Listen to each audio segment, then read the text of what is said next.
أعوذ بالله من الشيطان الرجيم. بسم الله الرحمن الرحيم. السلام عليكم ورحمة الله وبركاته. الحمد لله رب العالمين. والصلاة والسلام على أشرف الأنبياء والمرسلين Sayyidina Muhammad wa ala alihi wa sahbihi ajmain, amma ba'd. Sedang pendengar yang dirahmati Allah SWT, bertemu kita kembali di dalam rancangan saya hari ini kan. Seperti biasa, bisik-bisik peringatan. Bisik-bisik peringatan. Baik. Seperti biasa, saya akan kongsikan hadis yang saya petik daripada sebuah kitab yang bertajuk 40 hadis peristiwa akhir zaman. Kalau kita baca hadis-hadis dalam ni, jadi dikumpulkan dalam kitab ini sangat-sangat bermanfaat, terutama pada diri kita yang kan, kita lalu inilah akhir zaman. Dia memberi pengajaran pada kita dan juga panduan untuk kita meneruskan kehidupan kita di muka bumi Allah Subhanahu Wa Taala. Apa khabar semua, sihat? Sedang mendengar saya, terima kasih. Jangan lupa sampai kepada rakan-rakan, sekejap je program prinsip-prinsip peringatan ni kan. Nak masuk TV tak boleh, masuk FB Live je lah. Tadi ada kelas, betul ada kelas. Lepas tu saya habis kelas tadi, kelas online. Lepas tu kita habis kelas, saya fikir tak apalah, sambung lah. Pasal semalam tak ada buat live. Hari ni saya buat live malam. Besok kan hari Sabtu, ambil cuti. Dan Alhamdulillah, perkembangan yang terkini adalah kita tengok ada masjid-masjid pun dah boleh buat sembahyang Jumaat. Tuan dan perempuan yang baca Allah SWT, yang pendengar semua, jangan lupa minggu depan ada peluang untuk menunaikan solat Jumaat, pergi. Jangan tak pergi. Hari tu pasal apa? Masa PKP tu ramai juga yang bercerita kan, komplain ada masjid tak boleh masuk lah apa. Ni dah boleh masuk, pergilah masuk. Dan imarahkanlah rumah Allah tu.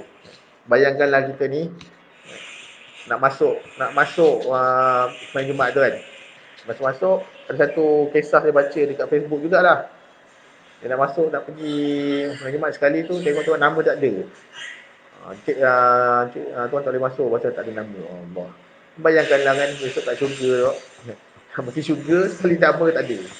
Macam itulah keadaannya. Allah tunjuk bagi kita sebagai pengajaran pada diri kita lah. Mudah-mudahan kita ambil iktibar. Apa-apa saja kita lihat kat dunia ni sebenarnya kita ambil iktibar.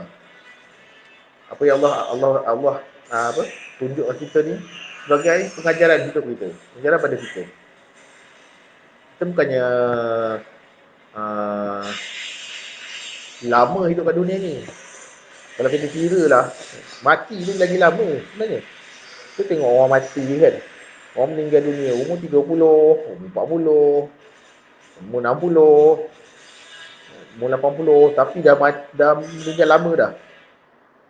Dah 100 tahun dah meninggal. Dia kan Fir'aun tu, umur dia sampai berapa? Fir'aun tu, umur dia sampai berapa dia? Lepas tu dah berapa lama dia mati dah.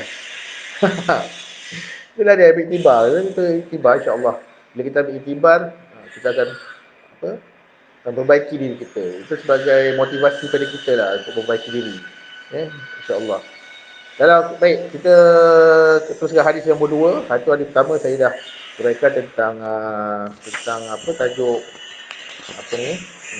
kelebihan orang alim. Dan hari ini kan, lepas kelebihan orang alim, kita tengok kehebatan orang alim pula. Betapa hebatnya orang alim itu. Baik. Kehebatan orang alim. An Ibn Abbas radhiyallahu anhuma qala. Baik. Lahan. Maaflah tuan. Sidang pendengar. Dan biasalah anak-anak jahat.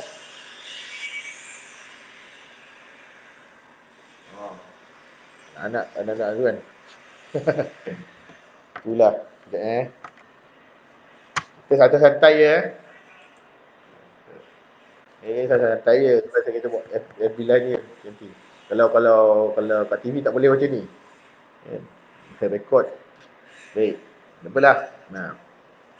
Teruskan. An Ibn Abbas radhiyallahu anhuma qala Rasulullah sallallahu alaihi wasallam, faqihun wahidun asyaddu 'ala syaitani min alfi 'abidin. Daripada Abdullah bin Abbas radhiyallahu anhuma, beliau berkata, telah bersabda Rasulullah sallallahu alaihi wasallam, seorang yang alim itu lebih kuat pengaruhnya terhadap syaitan daripada 1000 abid, ini ahli ibadah. Okey. Pengaruh orang alim ni, orang alim ni dia punya dia pengaruh dia kan lebih dari 1000 abid. Ramai ni. Bayangkan 1/1000. Apa banyak? 1000 tu. Kan? Jadi kenapa Rasulullah kata itu? Pasal apa? Orang alim ni kan, dia yang dia takut, ditakuti oleh syaitan. Syaitan takut dengan orang alim. Kalau kita baca kisah sahabat Nabi, kalau contoh seorang sahabat Nabi, nama dia Umar Ibn Khattab kan. Ibn Khattab ni, Rasulullah kata apa? Umar, kalau dia lalu je kan, syaitan lalu tempat lain. Hebatnya dia. Kan? Kalau kita lalu, syaitan lalu kat mana? Oh, tak ada. Rasa-rasa lah. Itu tak nampak, saya tak nampak je. Kalau kita nampak, Allah Ta'ala alam lah. Kan? Itu cerita dia. Kan? Hebat je orang alim ni. Kerana orang alim tu tahu cara menangkis godaan syaitan. Dia tahu. Dengan kita jadi alim, jadi bukanlah apa tu, mana bawa ilmu lah. Kita tahu. Orang alim ni mana bawa ilmu. Orang ada ilmu. Kita ada ilmu agama. Dia tahu nak menangkis godaan syaitan. Bagaimana bisikan-bisikan syaitan tu dia mudah, dia tak mudah terpedaya. Baik. Kemudian mampu memberi bimbingan pada orang lain. Selain itu kita mampu untuk orang alim ni, jadi orang alim ni kita mampu beri bimbingan pada orang. Penting, betul, maknanya penting lah jadi orang alim ni, penting. Kenapa penting? Sebab pertama pada ibu bapa lah, ibu bapa. Pentinglah tahu yang alim, mana alim agama. Sebab apa? Sebab ibu bapa tu nak didik anak. Kita zaman-zaman kadang-kadang kita mengharapkan ustaz didik anak kita, tapi tak. Kita lah patutnya sebagai ibu bapa, kita lah yang pertama mendidik anak kita sebelum kita serah pada ustaz. Ustaz dia menyambung dia, tambah sikit kan. Kita mula-mula ajar anak kita alif bata tu, huruf-huruf dia dalam Quran tu, kita ajar dia. Supaya dia kenal alif bata, alif tu apa, ba tu apa, supaya dia tahu bunyi nanti. Bila dia tahu huruf, maka dia akan tahulah bagaimana dia nak baca Quran. Kalau tak tahu huruf, macam mana dia nak tahu baca Quran? Bagi kat ustaz ataupun ustazah, mereka hanya akan ajar perbaiki lah sebutan tu. Ya? Itu dia. Kita yang mula-mula ajar anak-anak kita semayang. Ajar mereka semayang. Macam mana semua semayang? Kita. Kerana kita yang kena semayang. Kita ajar anak-anak kita untuk berjemaah. Didik anak-anak kita berjemaah. Macam mana kita didik anak kita? Kita kena ada ilmu. Macam mana kita nak bagi tahu dia, ni soal jemaah, niat macam mana. Begitulah dia seterusnya. Bahkan lagi orang itu dapat pula menyelamatkan orang yang telah disesatkan oleh syaitan. Kita nak betul. Sebab apa? Sebab terutama yang berdakwah, yang ada keinginan untuk berdakwah, perlu ada ilmu. Okey. Apa dia? Muhammad Akil. Alhamdulillah sahabat saya Muhammad Akil. Seorang usahawan OKU. Kan? Siapa nak repair jam boleh jumpa dia. Boleh hubungi beliau lah. Lama tak jumpa ni, dia PKP. Bila nak datang ni Akil? Kan? Borak lagi. InsyaAllah. Baik. Bahkan orang alim itu dapat pula menyelamatkan orang yang telah disesatkan syaitan. Jadi syaitan sangat takut kepada orang alim. Sebab syaitan memang takut orang alim. Kerana dia dapat melihara dirinya dan memberi bimbingan kepada orang lain. Malah, sebab apa saya takut? Sebab dia dengan orang alim ni dapat melihara dirinya. Jaga dirilah. Kemudian bukan hanya menjaga diri saja, malah memberi bimbingan kepada orang lain. Ya saya. Nanti balik. Dah slow kan. Ha. Memang sengaja bawa anak-anak tu kan. Kalau kat studio tak boleh. Nanti Akil datang studio. Studio tengah buat baru bagi cantik sikit.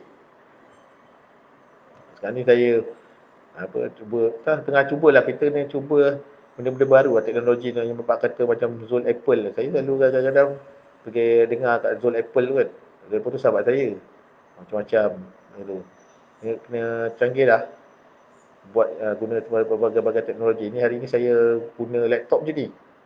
Saya nak try guna laptop. Gambar kat laptop apa semua. Okay. Baik, kita teruskan.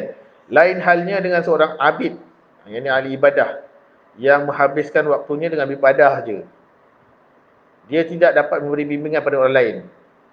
Orang abid ni, dia tak adalah dapat bimbingan nak bagi bimbingan pada orang. Sebab apa? Dia tak ada ilmu. Ibadah je. Bahkan kadang-kadang dia sendiri masih dapat disesatkan oleh syaitan. Bahaya. Kita suka orang-orang yang apa? Orang yang banyak buat ibadah ni, dia godaan je, pergi. Kadang-kadang dia pasal dia kadang tak tahu dia buat ibadah ibadah tu tanpa ilmu. Bahaya. Ini buat ibadah dengan ilmu. Dan dengan ilmu kita tahulah mana yang apa betul, mana yang salah. Bacaan yang betul bagaimana. Cuma nak kena ada ilmu. Rukuk yang betul bagaimana. Kalau semayang lah kan. Dia ambil semayang. Bagaimana rukuk yang betul, keadaan sujud yang betul.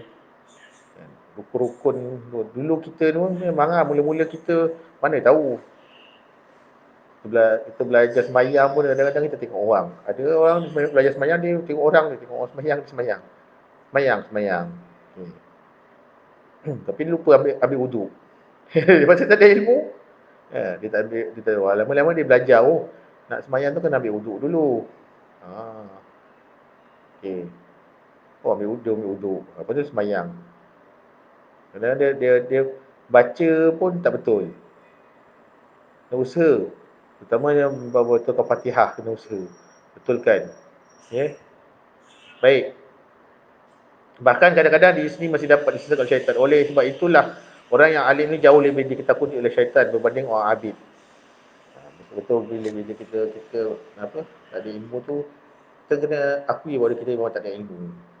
Kita rasa cari ilmu. Bila kita rasa bila kita rasa kita dah berilmu tu, maknanya kita memang tak ada ilmu lah tu. Dia macam tu. Rasa berilmu, diri berilmu tu mana tak ada ilmu lah tu. Sebab kalau kita rasa tak ada ilmu, insya-Allah lah kita cari ilmu. Cari ilmu ni sampai mati.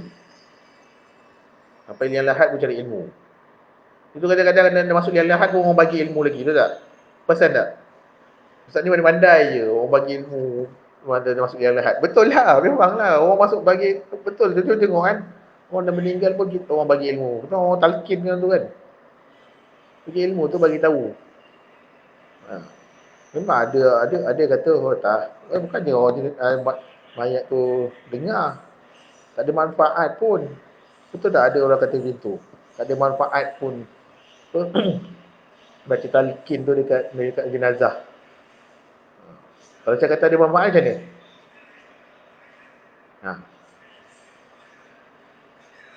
Sebab Allah SWT firman, Allah kata apa? Wa dzakir fa inna dzikra tanfa'ul mu'minin. Betul. Dan beri peringatan. Sebenarnya peringatan itu memberi manfaat pada orang beriman. Betul? Orang yang masuk kubur tu, yang tak beriman. Orang beriman lah tu. Siapa kata dia tak dengar? Dia dengar. Orang yang orang kubur tu, mayat tu, dia dengar. Cuma dia tak boleh keluar kubur lah. Kalau dia keluar, dia dengar, dia bangun, dia nyahut, apa kita cakap tu, lari semua orang tu. Dia dengar tapak kaki orang ni terakhir, kan? Meninggalkan kuburan tu pun, dia dengar. Sabit dengan hadis Nabi kan? Ada. Nak cakap apa? Itu saya punya pandangan lah. Tak tahulah kalau ada orang lain tak setuju, saya tak boleh kata apalah. Sebab itu pemahaman saya. Sebab tu kita tak boleh senang wenang-wenangnya kata apa yang diamalkan oleh masyarakat terdahulu, soal apa, talqin lah apa semua tu kan. Tak boleh, jangan kita tak boleh kata oh tak boleh buat tu, salah tu. Boleh. Kita tengok dulu selagi ada sadarannya. Kalau sebab apa ulama dulu, ulama yang ajar tu ulama ke? Sebab apa tau? Kenapa beri peringatan? Yang terbaik-baiknya orang yang datang kubur tu yang dengar daripada orang kubur yang datang kubur tu kan. Sebab apa? Sebab kalau kita tengok budaya masyarakat Melayu ni, kita tengok budaya masyarakat Melayu ni. Baik. Waktu bila ramai orang? Pertama of course lah sembahyang Jumaat. Jumaat memang ramai lah. Ramai. Masa tu ada khutbah lah, tak apa lah. Kedua, kenduri. Waktu makan. Masyarakat Melayu ni makan. Buat kenduri. Sebab tu banyak kenduri. Buat kenduri kadang buat kenduri tahlil. Kenduri tahlil arwah kan. Dia jamu makan. Apa masalahnya? Ada masalah jamu makan. Kalau nak jamu makan, pun tak masalah. Buat tu buatlah. Dia nak buat, daripada duduk sembang, makan-makannya, buatlah kenduri. Sebab apa? Dulu rumah-rumah di dalam alam Melayu ni, rumah-rumah tu jauh-jauh. Okay? Kalau kita tengok kat bendang-bendang sebelah-belah apa, sekarang ni banyak taman lah. Taman sekarang banyak taman. Kalau kita tengok di kawasan-kawasan bendang, tengok rumah jauh sana sini jauh. Jadi waktu bila dia orang kumpul. Bila kenduri kumpul. Dan satu lagi ketiga, waktu bila ramai orang. Waktu ni orang meninggal. Betul. Seburuk-buruk apa perangai orang, nakal-nakal orang pun, dia apa? Kisahlah dia tu mat motor ke, mat apa ke semua kan. Saya kata mat motor pasal apa? Saya pun dulu mat motor ke. Kan? Saya ni dah kata terang ni. Saya tahu. Mereka dulu kumpul. Kalau dengar kawan meninggal, penuh. Tak payah tengok. Penuh motor. Beratur motor. Jadi kat situ lah boleh bagi kata bukanlah kata dia orang tak bagus. Sebab kita beri peringatan. Pasal apa? Kita tahu dia orang beriman. Waktu tu nak sampaikan. Nak tunggu kumpul ramai-ramai. Tak ada. Susah. Nak bagi tazkirah cuba nak bagi apa? Nak bagi tazkirah kat. Waktu tu kumpul. Susah nanti. Nak press motor lagi bising. Ada kubur sunyi, senyap. Boleh bagi tahu. Sebab tu kita kena tahu. Jangan sebelum kita menyalahkan sesuatu tu, kita kena tahu sandarannya apa. Kenapa dibuat begitu?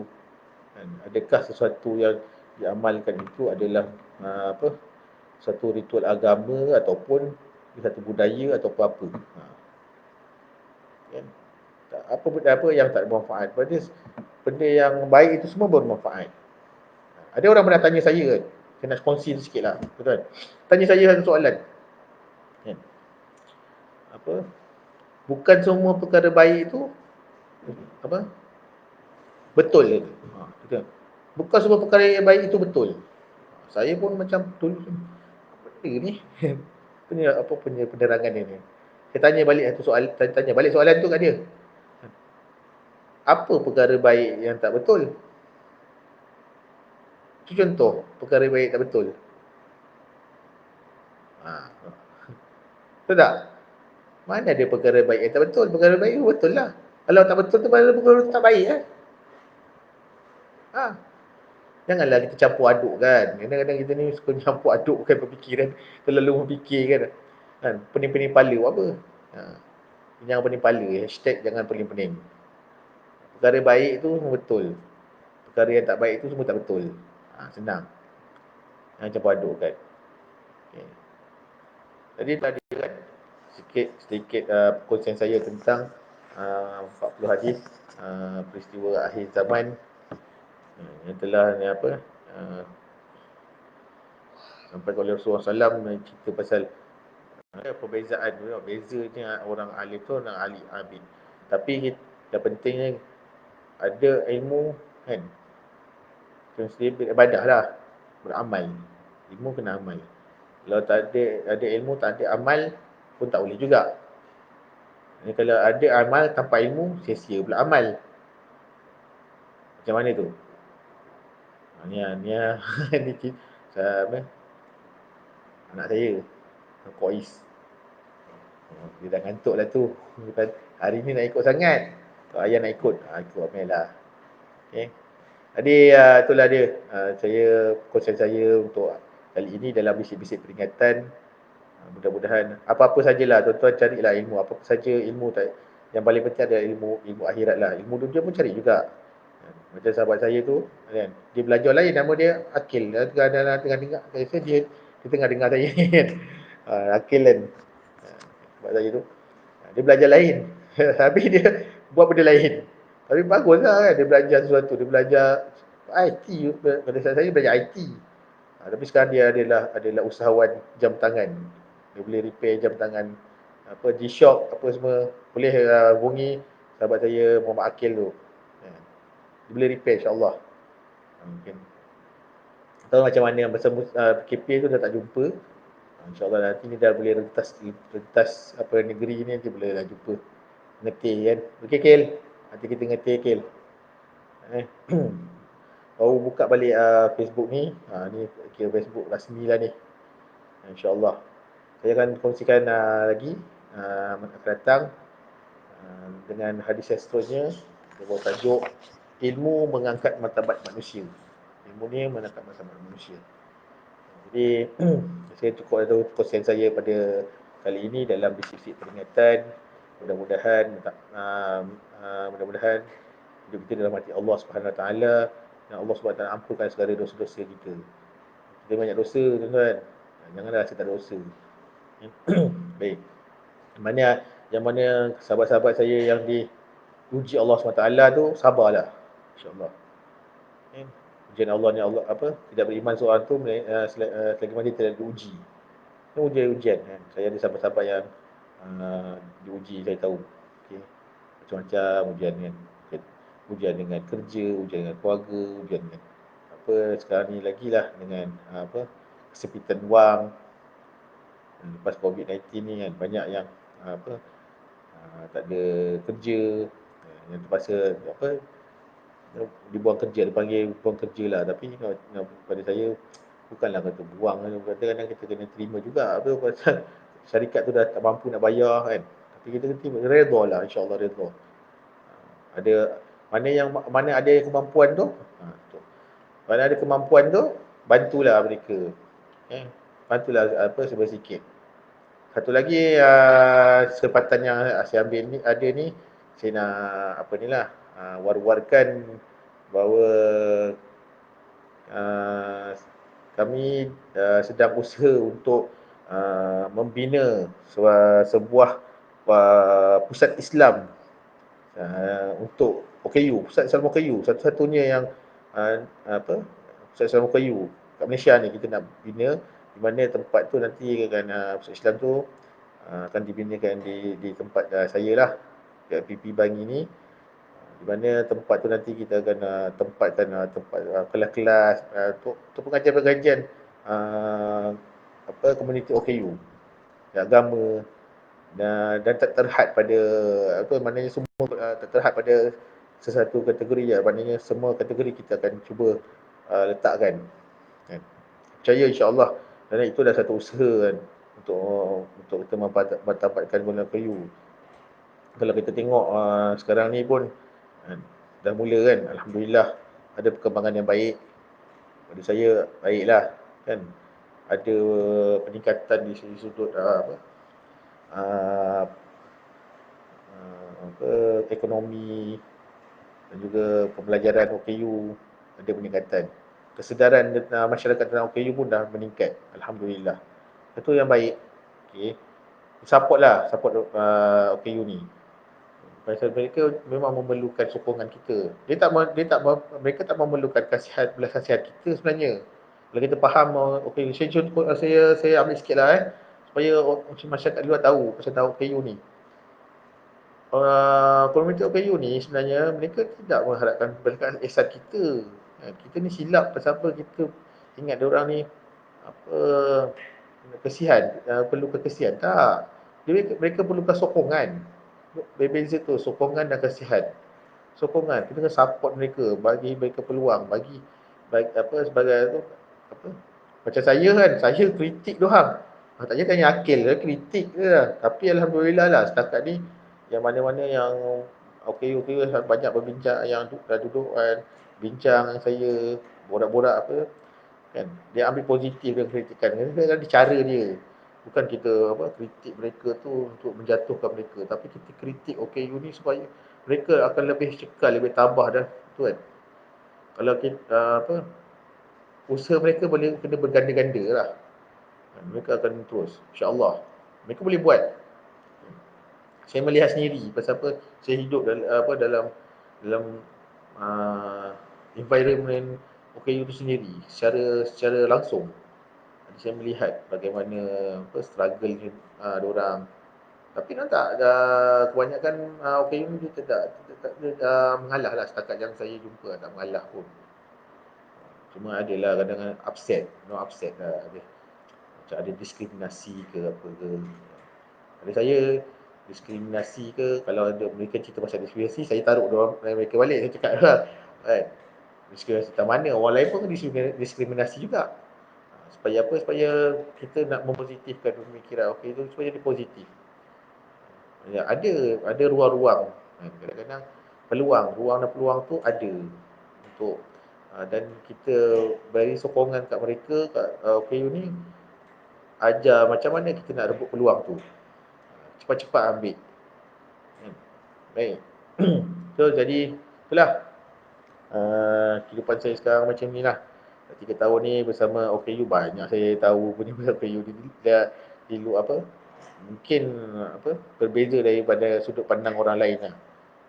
Sebab tu saya sangat sayang pada OKU ni. InsyaAllah kita sayang mereka, dan kita bila kita sayang mereka kita akan apa beri didikan, bagi support, bagi motivasi kepada mereka. InsyaAllah mereka itu lah sebab apa? Sebab tu lah OKU pun dia perlu jadi alim. Akil, OKU pun kena jadi alim Kil. Ingat insyaAllah pada pertamanya yang paling penting adalah kebergantungan kita kepada Allah Subhanahu Wa Taala. Lagi banyak kena kuat. OKU kena lebih banyak bergantung pada Allah Subhanahu Wa Taala, banyak. Selain daripada usaha yang perlu ada kan. Usaha pun jalan juga. InsyaAllah ada sinarnya. Ada je OKU berjaya di luar sana ramai. Yang paling saya punya satu lagi adalah dakwah pada OKU.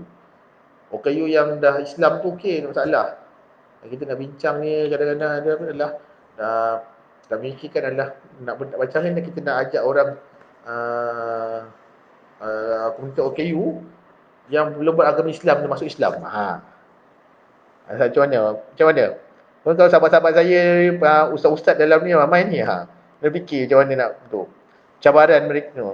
Kita dah dakwah pada apa yang dan muslim yang biasa, insya-Allah lah okey. Kita boleh lah nak apa tu kan. Nak dakwah, ajak nak bawa mereka masuk Islam apa semua kan. Tapi guna KU ni macam mana? Banyak dia punya cabaran. Ada sahabat saya Zuhaiful hari ni. Zuhaiful lah. Waalaikumsalam warahmatullahi. Hari ni dia tak on air. Dia dekat sini. Mungkin dia ada on air. Tapi saya tak tengok pula hari ni. Sihat je Zul. Hari ni apa? Bolehlah nak buat FB live kejap hari ni. Dah lama tak buat. Kena ajar lagi lah. Saya kena belajar lagi dengan Encik Zul Apple. Banyak lah teknologi. Ustaz pun kena tera teknologi sekarang ni. Okay. Baik, itulah. Tadi cerita je Zul. Zul ni tadi cerita pasal tu. Tu ada akil ada tu. Kalau ada jam G-Shock rosak ke boleh hubungi dengan saudara rumah Akil. Dia memang boleh repair punya. Depan mata saya tengok. InsyaAllah. Baik. Dekat je saya rasa dia tinggal dekat area Kuala Selangor sini. Betul Akil Kuala Selangor Akil Cik Zul ni kalau nak kenalkan Cik Zul ni adalah sahabat saya. pemilik Apple Production, satu sebuah syarikat menguruskan majlis, pengajaran majlis lah, mana menguruskan majlis macam-macam majlis, event apa-apa event lah, nak launching ke nak apa ke, dan berjaya lah alhamdulillah. Sekarang ni telah usaha beliau adalah berkongsi lah kepakaran yang dia ada, dia kongsi dengan orang lain untuk lebih orang lain pun boleh terlibat dalam perniagaan ni. Ini insya-Allah banyak dah dikongsikan bersama sahabat dia Noman. Kadang-kadang dengar juga, kadang-kadang saya dengar live dia kan, best juga. Okey, insya-Allah banyak boleh dikongsikan, terutama tentang perniagaan, dunia perniagaan ni insya-Allah. Baik, kita masih betul lah, saya tadi topik tadi Cik Zul kan pasal OKU kan, macam mana kita nak dakwah pada OKU yang Muslim, tentang Muslim tu satu hal. Cuma sekarang ni kita dakwah pada yang belum Muslim lagi. Ada juga apa yang OKU ni, dia minat dengan Islam, minat dia. Tapi dia tak ada peluang, ruang tu secukupnya. Kadang-kadang banyak halangan lah. Terutama halangan dia terikat dengan keluarga tu. Yalah anak OKU ni kan, keluarga diikat kan. Kadang kita, tapi kadang-kadang orang seronok juga nak dengar apa punya kuliah ke agama. Boleh tapi sudah kekangan dia sudutnya sudutnya family. Susah sikitlah. Lepas tu kalau dia masuk Islam tu nak letak mana, macam golongan yang upaya, saya panggil upaya. Dia sekarang dia tak ada istilah upaya dan normal. Kurang upaya dan normal tak. Sekarang istilah dia adalah upaya dengan kurang upaya. Macam tu. Lepas tu kita tak ada jadi guna lagi perkataan golongan OKU tak. Kita guna perkataan yang best sikit kan, community OKU. Okay. Dan juga OKU tu, saya selalu dengar orang berbicara tentang pasal nak sedap sangat bunyi dia kata orang kelainan upaya. Tak betul, salah.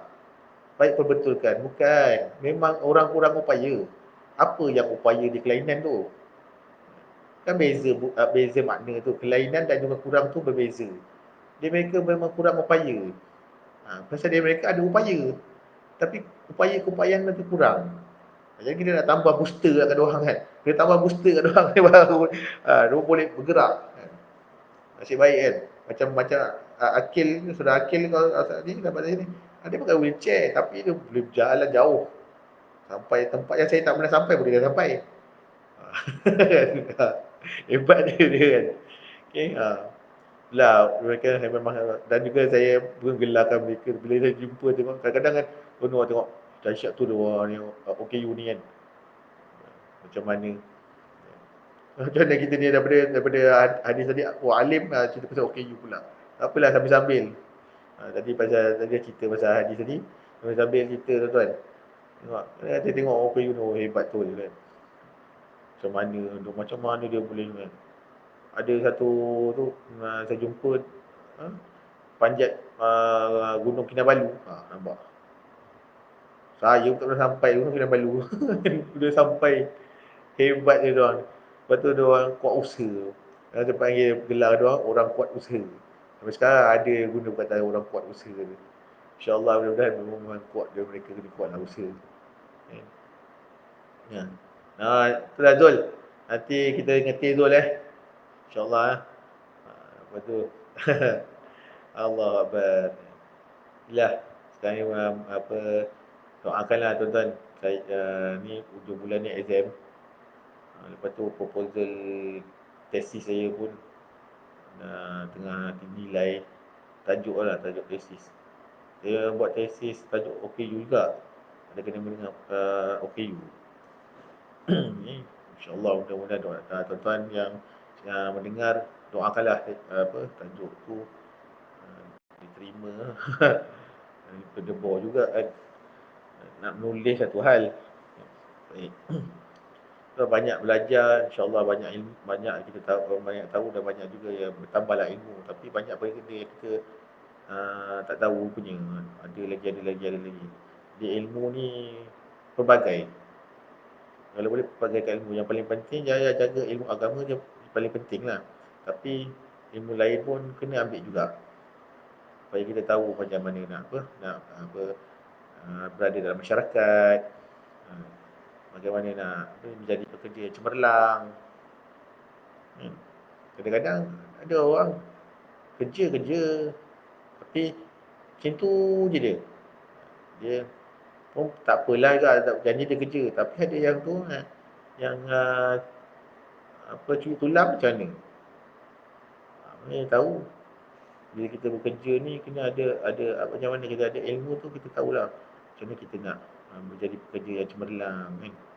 Lepas tu menjadi hamba Allah yang taat, bagaimana kita beribadah yang baik, baik ibadah. Sebab tu kita doa selalu apa? Allahumma inni ala zikrika wa syukrika wa husni ibadati. Maksud tu kita kena doa selalu tu. Supaya kita nak apa-apa pun kita nak Allah SWT bantu kita. Allah dia bantu. Allah, ya Allah bantulah. Allahumma inni ala zikrika. Bantu. Nak ingat Allah pun kita kena minta bantuan Allah. Okay? Bayangkan. Bukan boleh saja ingat, tak boleh. Ya, kita minta bantuan Allah SWT. Wa syukrika. Nak bersyukur pun kita minta bantuan Allah. Ya Allah, bantu syukur. Minta. Maknanya, sampaikan nak apa? Perbaikan amal, ibadah kita. Pun minta Allah juga. Supaya Allah bantu. Mudah-mudahan hidup kita diberkati Allah SWT sehingga akhir hayat kita. Hidup ni mati je. Tak nak mati jangan hidup. Mudah. Kan? Itu dia. Jadi jangan lupa uh, dah start Jumaat pun dah start kan. Dah boleh ada sembahyang Jumaat. Jangan lupa tuan-tuan. Ni dah boleh dah pergi solat Jumaat. Solat Jumaat jangan tinggal lah. Kalau ada kesempatan boleh masuk Ustaz. Tak boleh, tak boleh masuk, tak apa. Yang penting dah usaha pergi. Tapi tak boleh masuk kan, pasal dah cukup orang. Memang ada terhad sikit buat masa ni. Tapi dah boleh main Jumaat. Alhamdulillah. Usaha pergi. Ya. Bayangkan apa perasaan ni. Bila kita tahu perasaan kita tu kan. Allah dorong kita pergi. Kita pergi tak boleh masuk. Macam tu lah, jumpa perasaan kita kan. Tu kita bayangkanlah esok ke akhirat esok. Nak masuk syurga tiba-tiba tak boleh. Yang mana tu? Macam mana kita nak hadapi tu kan? Allah bagi terasa. Banyak-banyak ingat Allah, insyaAllah. Mudah-mudahan Allah memudahkan urusan kita seharian. Dan juga pada yang sudi mendengar saya pada hari ini, terima kasih sudah mendengar di dalam program saya Bisik-Bisik Peringatan. Pada sahabat-sahabat yang FP dengan RP ni, saya doakan semoga Allah merahmati kita semua, insyaAllah. Jadi saya cukup sekadar itu proses saya. Okay. Baik. Kalau ada kekurangan tu minta maaf. Jadi saya akan belajar lagi macam mana nak guna benda-benda macam ni. InsyaAllah sahabat saya Zul akan ajar lagi ni. Hari tu saya guna tu boleh ada skrin belakang tu tukar-tukar, best juga. InsyaAllah. Okay, baik. Jadi cukup sampai sini pertemuan kita pada hari ini dalam siri yang kedua, Bisik-Bisik Peringatan. Jumpa lagi. Selamat malam. Assalamualaikum warahmatullahi wabarakatuh. Wallahu ta'ala alam.